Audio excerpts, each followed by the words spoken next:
De hoy sobre Dios, el Espíritu Santo.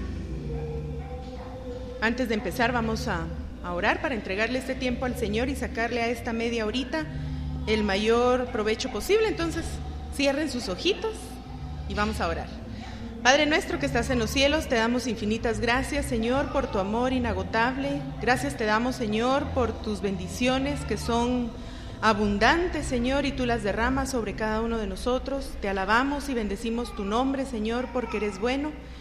Y queremos entregar, Señor, este tiempo en tus manos para que tú lo tomes y nos dirijas a cada uno en el poder del Espíritu Santo para sacarle a este estudio el mayor provecho posible, podamos afirmar nuestras convicciones, podamos aprender lo que no conocemos y que en todo esto, Señor, la gloria y la alabanza sea para ti. Bendice, Señor, la vida de cada uno de mis hermanos y guíanos, Señor, en este estudio. Te lo pedimos como un favor especial en el nombre de nuestro Señor y Salvador Jesucristo. Amén. ¿Qué saben ustedes del Espíritu Santo? Que mora en nosotros. Muy bien, Él mora en nosotros, así es. Que es Dios. Muy bien, eso tal vez lo sabemos un poquito teórico, ¿verdad? ¿Le temen al Espíritu Santo? ¿O no?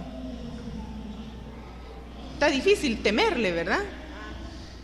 Porque la Biblia enseña, bueno, Dios pasó insistiéndole al pueblo de Israel en todo el Antiguo Testamento, temed delante de Él toda la tierra, dicen los salmos.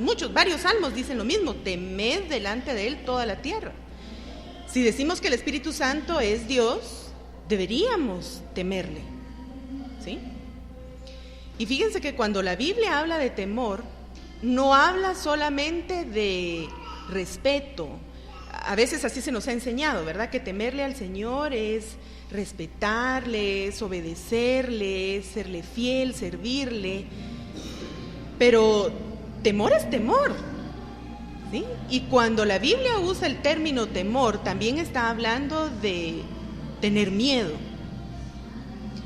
Yo no me canso de darles esta ilustración. Cuando Dios le pidió a Moisés que llevara al pueblo de Israel ante el monte Sinaí y pone ahí a todo el pueblo, Dios no se presenta ante el pueblo como se le presentó a Elías, por ejemplo, con un silbo suave y apacible, como dice la Escritura, ¿verdad?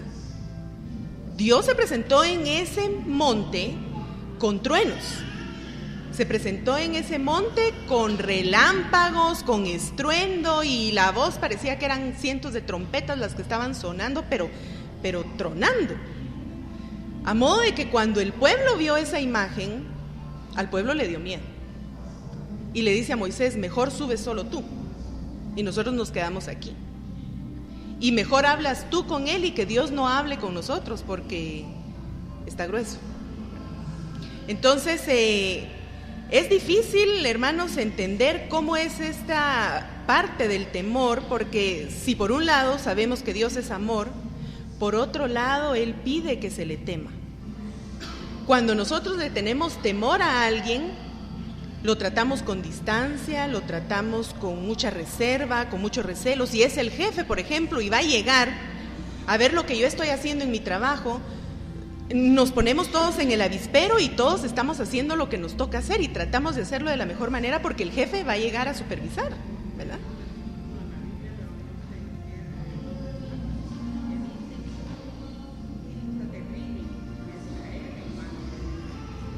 Exacto, así es, ¿verdad? Terrible cosa, dice ese versículo, es caer. Eso lo dijo David cuando pasó después del censo que él hizo sin permiso de Dios. Y él le dice al pueblo, terrible cosa es caer en manos del Dios vivo. Así que si el Espíritu Santo es Dios, hermanos, debemos temerle. A Él también hay que temerle. ¿Le ama al Espíritu Santo usted? ¿Le ama? ¿Como le ama a Jesús? ¿Como le ama al Padre? El Espíritu Santo es una persona, ¿verdad? A veces nos confundimos porque como su nombre es Espíritu Santo, ¿verdad? Entonces, como que dejamos de identificarlo a Él como persona, y es que en realidad definir al Espíritu Santo como una persona es difícil porque nosotros no tenemos parámetros para referirlo a Él, ¿verdad? Parámetros humanos para decir cómo es un espíritu, si Él es espíritu, ¿verdad? Exacto, Dios en tres personas. Y hay dos pasajes por lo menos que vamos a tocar en este estudio, donde el Espíritu Santo está colocado en el mismo nivel que el Padre y que el Hijo. Así que Él es una persona. Lo que pasa es que nos es difícil definirlo como persona, porque es espíritu, ¿sí? Pero Él tiene características en su personalidad, para que nosotros le podamos conocer cómo es la personalidad del Espíritu Santo. Entonces, para que entendamos que el Espíritu Santo es una persona, vamos a leer en Hechos, capítulo 5, versículos 3 y 4. El Espíritu Santo es persona y es Dios. Hechos 5, 3 y 4, alguien que nos lo lea así rapidito. Ese es un pasaje bien conocido.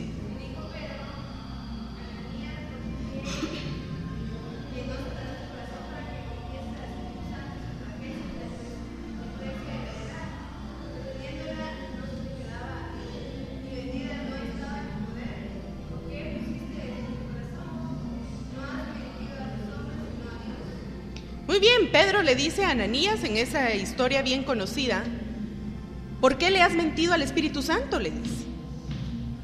Y en el versículo siguiente le dice: no has mentido a los hombres, sino le has mentido a Dios. Entonces el Espíritu Santo está puesto en ese pasaje al mismo nivel de Dios. Pedro menciona Espíritu Santo en un versículo y luego dice: has mentido a Dios. El Espíritu Santo es Dios. No es solo el Espíritu de Dios, ¿verdad? Hay algunas denominaciones, hay algunas sectas dentro del cristianismo que enseñan que es el Espíritu de Dios, porque hay algunos pasajes que lo refieren así. Pero a estas personas se les olvida que hay otros pasajes donde dice el Espíritu Santo es Dios.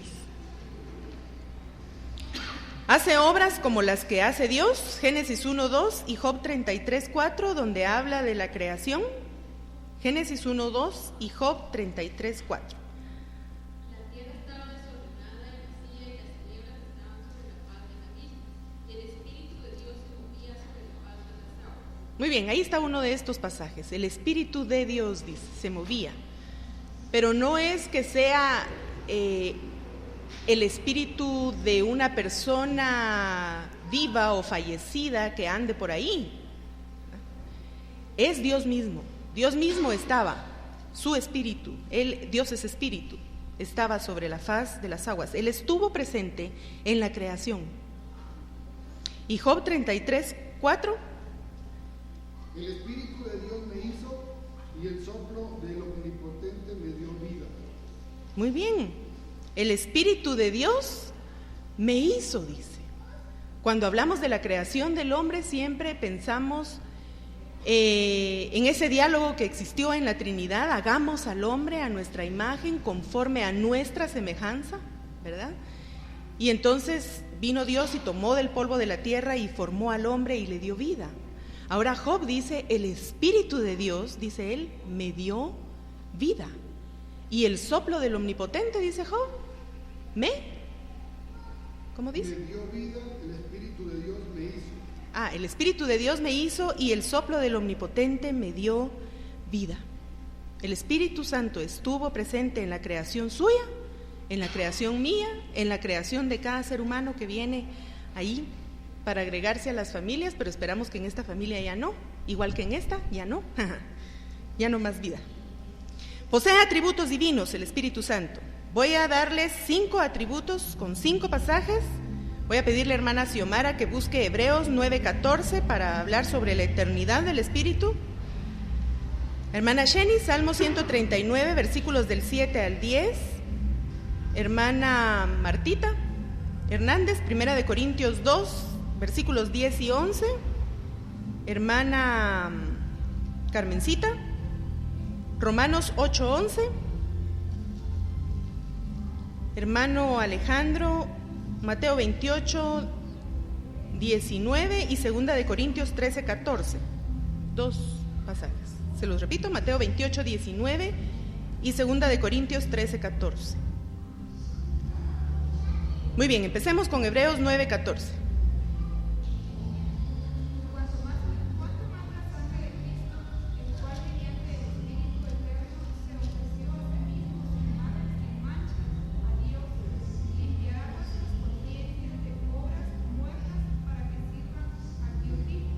Muy bien, por medio del Espíritu Eterno, dice. No está hablando de cualquier espíritu, está hablando del Espíritu de Dios, el Espíritu Eterno, dice. Así que el Espíritu Santo comparte con las otras dos personas de la Trinidad el atributo de la eternidad. Él también es eterno. No tiene inicio y no tiene fin. Es eterno. Salmo 139, versículos 7 al 10.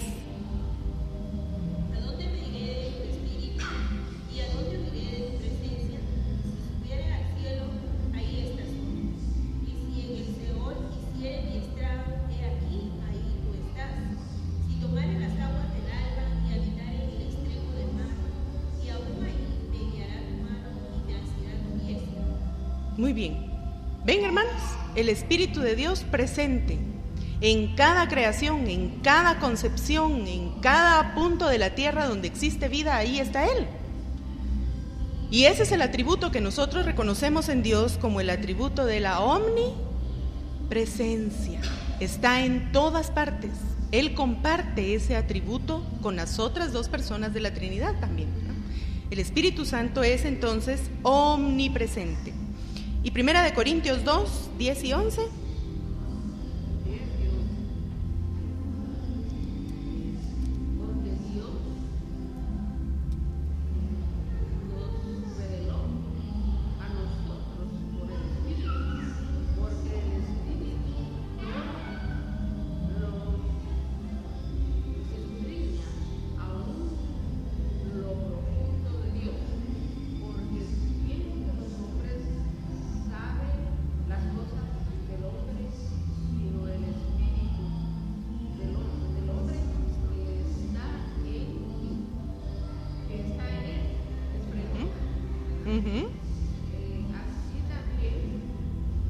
Así tampoco nadie conoció las cosas de Dios, sino el Espíritu de Dios.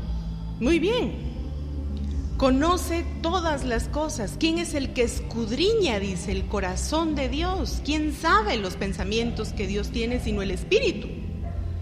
Así que el Espíritu Santo es omnisciente, al igual que Dios. Todo lo sabe. No hay nada que se pueda esconder delante de sus ojos. Él se anticipa a lo que nosotros vamos a decir porque ya lo sabe, al igual que Dios. Así que comparte el atributo de la omnisciencia con Dios. Romanos 8:11. Y si el espíritu de aquel que levantó de los muertos a Jesús moró en vosotros, el que levantó de los muertos a Cristo Jesús vivificará también vuestros cuerpos mortales por su espíritu que morará en vosotros. Muy bien. ¿Ven, hermanos? El Espíritu Santo tuvo el poder para levantar, dice ahí, a Jesucristo de entre los muertos. Y si ese Espíritu, dice el apóstol Pablo, mora en ustedes, también tiene el poder para levantarnos a nosotros de entre los muertos. Así que el Espíritu Santo es omnipotente. Todo lo puede, al igual que Dios. Lucas 1:35 dice, respondiendo el ángel le dijo, el Espíritu Santo vendrá sobre ti y el poder del Altísimo te cubrirá con su sombra. Por eso lo santo que nacerá será llamado Hijo de Dios. Tiene poder. Cuando el Señor Jesús asciende a los cielos, dice Hechos 1:8, les dijo a sus discípulos, recibiréis poder. El Espíritu Santo iba a estar presente en la vida de cada uno de los hijos de Dios, dándoles de su poder, compartiendo. Así que este atributo de la omnipotencia que mora en Él iba a ser en parte distribuido sobre cada uno de nosotros y nos íbamos a levantar con poder para ser testigos de. Cuando el Espíritu Santo llegaba a la vida de las personas en el Antiguo Testamento, era destacada la fuerza que estas personas tenían, como el caso de Sansón. Cuando el Espíritu Santo descendía sobre él, Sansón se llenaba de fuerza. Cuando el Espíritu Santo descendía sobre Saúl, hasta profetizó Saúl, ¿verdad? Y se hicieron proverbios a consecuencia de ese hecho. Así que cuando el Espíritu Santo llegaba a morar en la vida de las personas, era notorio que esa persona era diferente. Cuando el Espíritu Santo ha sido entregado por el Padre a cada uno de nosotros, es para que nuestra vida sea notoriamente diferente, pero no en lo malo, no para resaltar la perversidad de nuestro corazón, sino al contrario, para resaltar la bondad de quien procede ese Espíritu, ¿sí?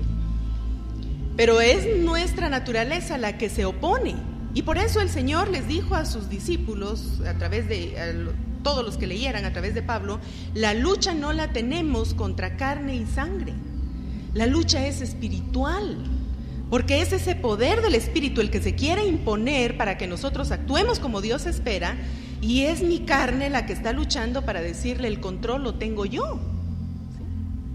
Pero el Espíritu Santo es omnipotente, y si le dejáramos actuar, hermanos, qué lindo sería.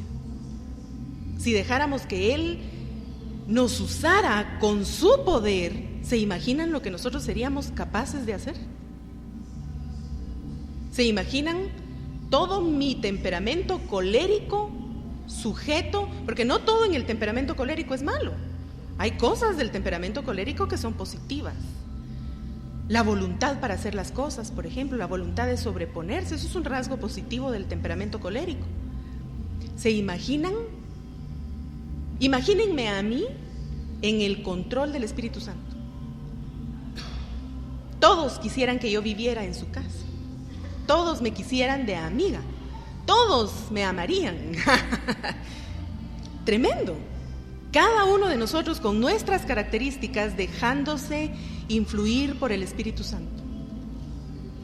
Seríamos poderosos, hermanos, muy poderosos. Mateo 28, 19 y 2 de Corintios 13, 14. Por tanto, id a ser discípulos a todas las naciones, bautizándolos en el nombre del Padre, y del Hijo, y del Espíritu Santo. Muy bien. Segunda a los Corintios 13, 14. La gracia del Señor Jesucristo, el amor de Dios y la comunión del Espíritu Santo sea con todos vosotros. Amén. Muy bien. ¿Se dan cuenta en estos dos versículos? Está puesta la persona del Espíritu Santo en coigualdad con el Hijo y con el Padre. En el primer pasaje que leyó el hermano Alejandro dice, serán bautizados en el nombre del Padre, del Hijo y del Espíritu Santo. Las tres personas santas, las tres personas de la Trinidad ahí juntas, ratificando que aquella vida ha decidido dar un cambio, un giro de 180 grados. Y en este pasaje último de 2 de Corintios, se despide el apóstol Pablo en un saludo doxológico aquí para sus oyentes, sus lectores. La gracia del Señor Jesucristo, el amor de Dios y la comunión del Espíritu, cada quien en su función, ¿se dan cuenta? Pablo describe la gracia del Señor, el amor del Padre y la comunión que provee el Espíritu Santo, sea con cada uno. Es maravilloso. Cada persona en la Trinidad, en su función, en su papel, en su rol, tiene sus motivos y sus razones de existir. ¿Qué hubiéramos hecho si Cristo no hubiese estado dispuesto a morir? Si Él no nos hubiera querido hacer ese favor inmerecido, estaríamos fritos. ¿Qué haríamos si el Padre no nos hubiera amado? Si Él hubiera dicho, los creé, pero ya me harté de ellos, los voy a destruir a todos, y se hubiera ido Noé con todo y su familia, no estaríamos aquí. Habría creado Él otra especie tal vez. Pero nos amó su creación cuando la vio y vio esos rasgos de Él puestos ahí en ese muñeco de barro. Se ha de haber maravillado, se ha de haber quedado sorprendido de ver cómo un poco de su imagen podía obrar grandes cosas. en su creación. Así que Él está nombrado en estos pasajes en igualdad con las otras dos personas de la Trinidad. Así que vimos algunos atributos: eternidad, omnipresencia, omnisciencia, omnipotencia e igualdad, coigualdad. El Espíritu Santo es entonces Dios, como lo es el Hijo y como lo es el Padre. Ni uno es superior al otro, son iguales.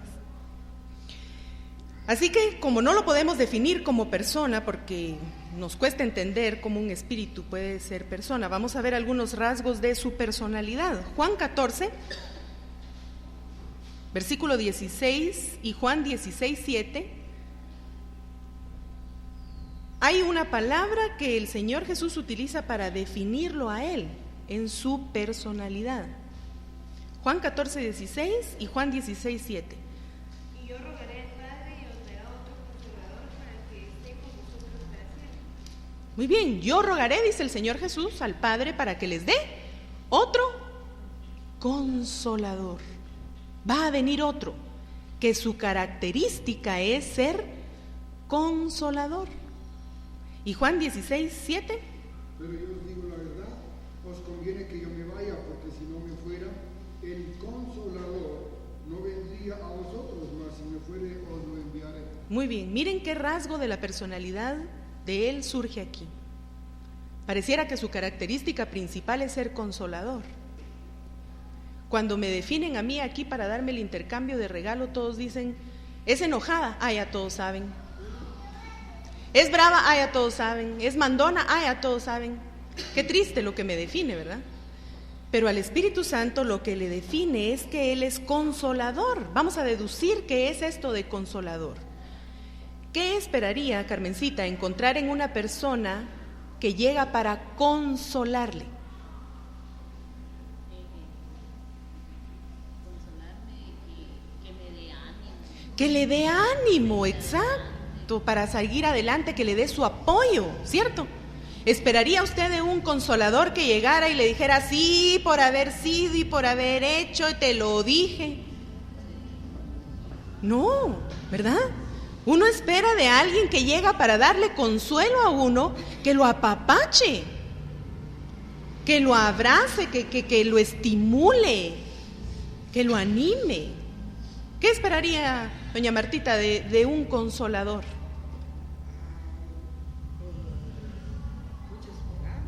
Esperanza, claro, esperanza para tener uno algo hacia dónde llegar, ¿verdad?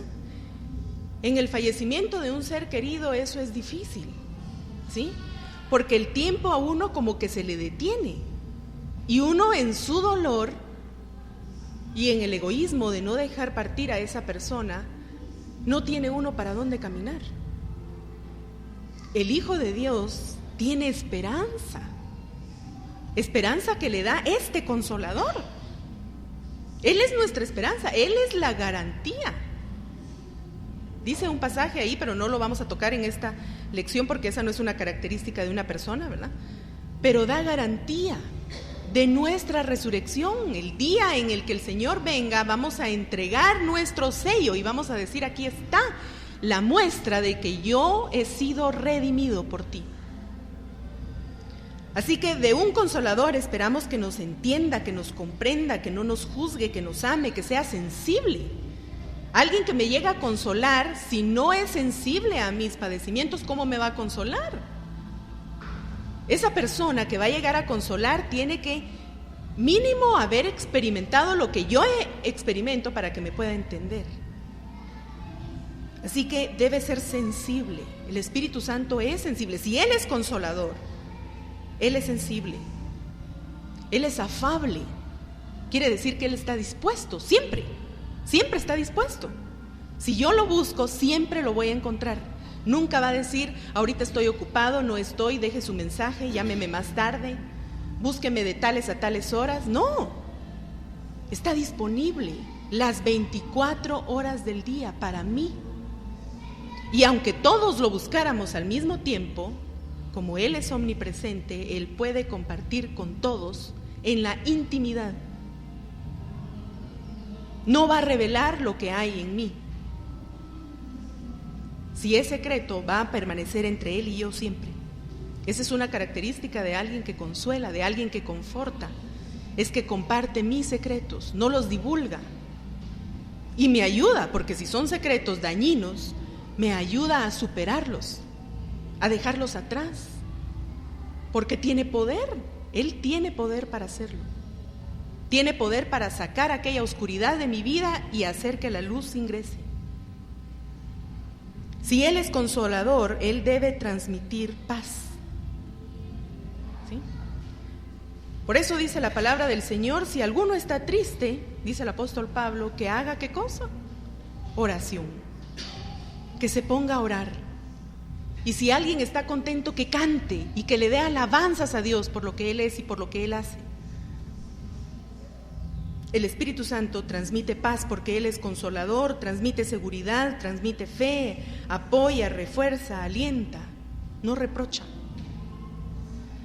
Así que esta es una característica que les aseguro que ustedes no se habían puesto a pensar del Espíritu Santo. Pero Él es así. Ese es su rasgo característico, es ese. Es ser amante, es ser perdonador. Lo terrible, hermanos, es que si Él es sensible, hay acciones que nosotros podemos realizar en su contra que lo ponen mal. Pero vamos a ver otra característica de su personalidad, y es que Él es abogado. Ese es uno de sus oficios, ser abogado. Pero en su papel de abogado, Él no está para presentar defensa, sino para interceder. Entonces vamos a leer el pasaje de Romanos 8:26, así rapidito porque ya me quedan 5 minutos escasos para terminar. Romanos 8:26. Alguien que nos lea ese pasaje, hermano. Y de igual manera el Espíritu nos ayuda en nuestra debilidad, pues que hemos de pedir como conviene, no lo sabemos, pero el Espíritu mismo intercede por nosotros con gemidos indeseables. Decimos. Muy bien. El Espíritu Santo está presentado ahí como un intercesor. A la Iglesia Católica Romana le gusta presentar mucho el papel de María como madre intercesora, ¿cierto? Por el pasaje de las bodas de Caná. Pero es el único pasaje donde se le presenta a ella como que está pidiéndole a su hijo que ayude a este par de novios porque ya no hay vino. Sin embargo, no presentan al Espíritu Santo como intercesor siempre, no solo para que haya vino, lo presenta siempre. El Espíritu Santo está ahí, dice en el pasaje que leyó la hermana Pamela, para interceder por nosotros, y lo hace con una característica especial.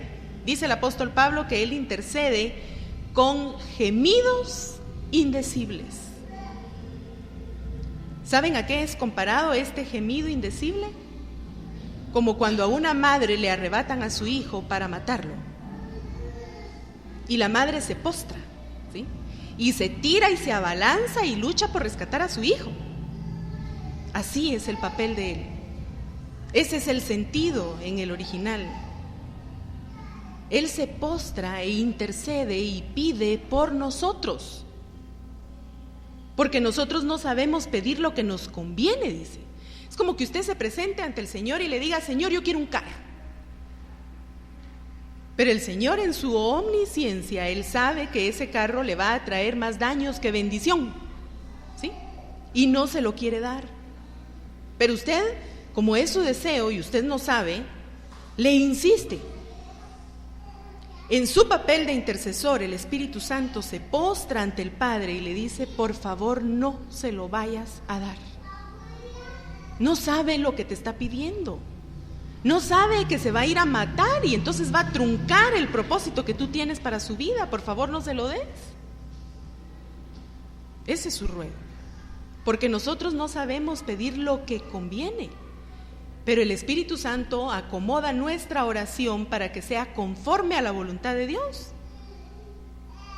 Cuando el Señor no le conteste una petición, hermano, no le insista. Él sabe por qué. Cuando uno se pone de necio a estar insistiendo, después sufre. Y no hay un retorno para ese sufrimiento, que eso es lo terrible. Porque el Señor puede perdonar mi necedad por haberle estado pidiendo lo que no convenía, pero las consecuencias no me las va a quitar. Y voy a sufrir sin necesidad. Entonces, el papel del Espíritu Santo aquí es interceder para cambiar mi oración y pedir por lo que está conforme a la voluntad de Dios, para que no me vaya peor de lo que me va. Ahora, el Espíritu Santo entonces, como persona y como un ser sensible, realiza varias acciones.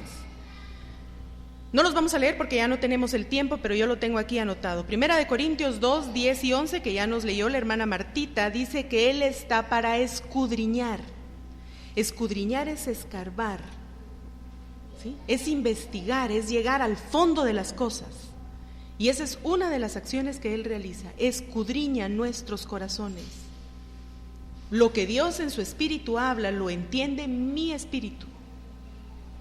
Por eso dice la palabra que el que no ha venido al espíritu, el que no ha nacido del espíritu, no puede entender esto que está aquí. Y usted le habla a un inconverso y usted le habla a cualquier persona de estas cosas que están aquí, pero como él no es espiritual, no las entiende y lo rechaza. Y se tapa los oídos y dice como el Chavo y la Chilindrina: no oigo, soy de palo. Romanos 8:27, que está seguido ahí del pasaje que leyó la hermana Pamela, dice que Él es intercesor, ese es su oficio, ser intercesor. Él intercede por los santos. Juan 16:8 dice que su papel es de convencer, ¿verdad? Llegará el Espíritu Santo y convencerá, dice el Señor Jesús, de pecado, de justicia y de juicio. Esa es una de sus acciones, convencer. Porque cuando Él llega y revela la verdad del Evangelio, la persona no puede resistirse. El espíritu de la persona dice: de veras que no hay un Dios como este Dios. De verdad que yo soy malo, yo he pecado. De verdad que mis obras nunca han sido justas. De verdad que necesito cambiar, crecer, madurar, ser diferente. Y esa labor la hace el Espíritu Santo. Y el versículo 13 de ese mismo capítulo dice que Él es guiador. El Espíritu Santo está para guiarnos a toda verdad, para conducirnos a toda verdad. Cuando leemos su palabra, los que hemos creído en Cristo, el Espíritu Santo nos revela la verdad y la podemos entender. El Espíritu Santo habla. Eso dice Juan 16:13, Él habla. Y Él siente. Para ser consolador, Él necesita sentir. Si no, no puede consolar. Así que se puede entristecer. Eso dice Efesios 4:30. No contristéis, dice el apóstol Pablo, al Espíritu Santo. Con nuestras acciones, con nuestra rebeldía, con nuestra inmadurez, lo ponemos a Él triste. Es como cuando nuestros hijos se portan mal con nosotros y nosotros nos desvelamos y nos somatamos y nos deslomamos por darles, y ellos no valoran lo que usted hace, lo que hacemos. Y entonces usted se entristece, ¿cierto? Me falló mi hijo, me perdió. Tanto que me cuesta a mí ganarme el salario mínimo para pagarle su estudio y pierde. ¡Qué decepción! Así es el Espíritu Santo. Está enseñando, está guiando a la lectura de la palabra, está guiando a la oración, y yo sigo de rebelde. Se entristece profundamente. Se ofende, dice Hebreos 10:29. Él es capaz de ofenderse con mi vocabulario, con mi pensamiento, con mis actitudes, con mis acciones. Se ofende, se opaca, se empaña. Hechos 5:3 dice que puede ser engañado. Leímos el pasaje de Ananías. No habéis mentido. ¿Por qué mientes al Espíritu Santo?, le dice Pedro a Ananías. No le has mentido a los hombres, le has mentido a Dios. Él puede ser, entre comillas, lo pongo, engañado. Como tiene sentimientos, como tiene emociones, él puede ser dañado de esa forma. Como cuando le decimos, Señor, y te prometo, mira, si tú me ayudas con esto, yo te prometo, Señor, que ya no lo vuelvo a hacer. Como niño chiquito. Sarita me promete todos los días que ella se va a portar bien. Yo te lo prometo, mami, déjame jugar con Katy un ratito, yo te prometo que me voy a portar bien. Te prometo que no voy a pelear con ella. Y así somos nosotros con el Señor. Te prometo, Señor, te prometo. Y después de que hemos recibido de su bien y de su bendición,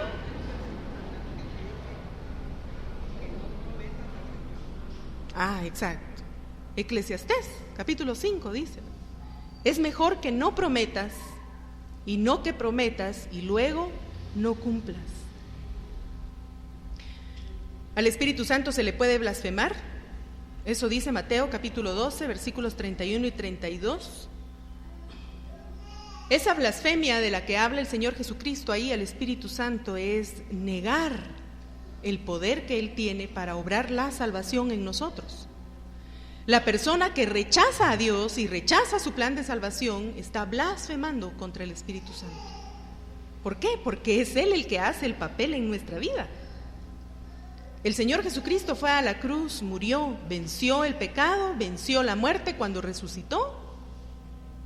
Pero el Espíritu Santo es el que obra en cada uno de nosotros ese poder salvador que ocurrió ahí en esa cruz, en esa tumba.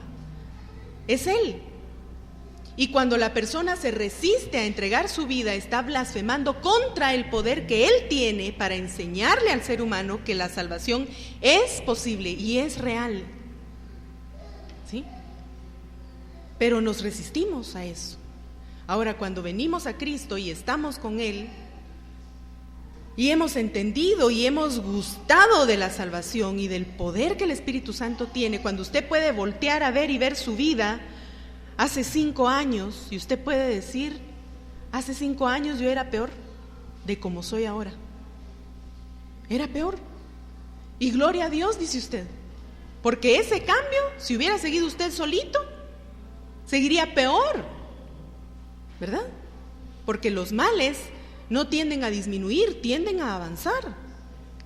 Pero cuando usted es capaz de revisar su vida hace 1 año, hace 2 años y decir, yo no era igual, no soy igual a como era hace 2 años, he cambiado, ¿qué pila soy?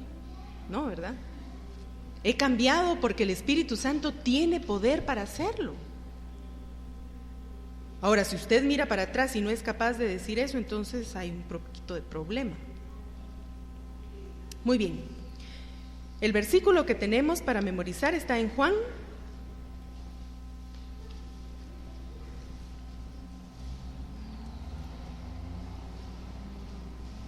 Juan capítulo 14, versículo 16. Ese es el versículo que tenemos para memorizar. Juan 14, 16.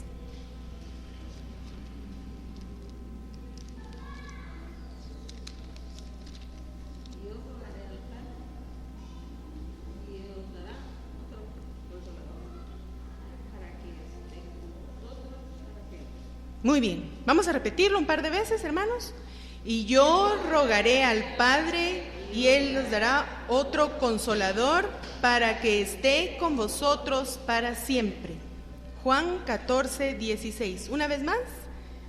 Y yo rogaré al Padre otro consolador para que esté con vosotros para siempre. Juan 14, 16. Muy bien. Vamos a orar entonces para finalizar con esta clase. Hermano José, ¿nos quieres dirigir?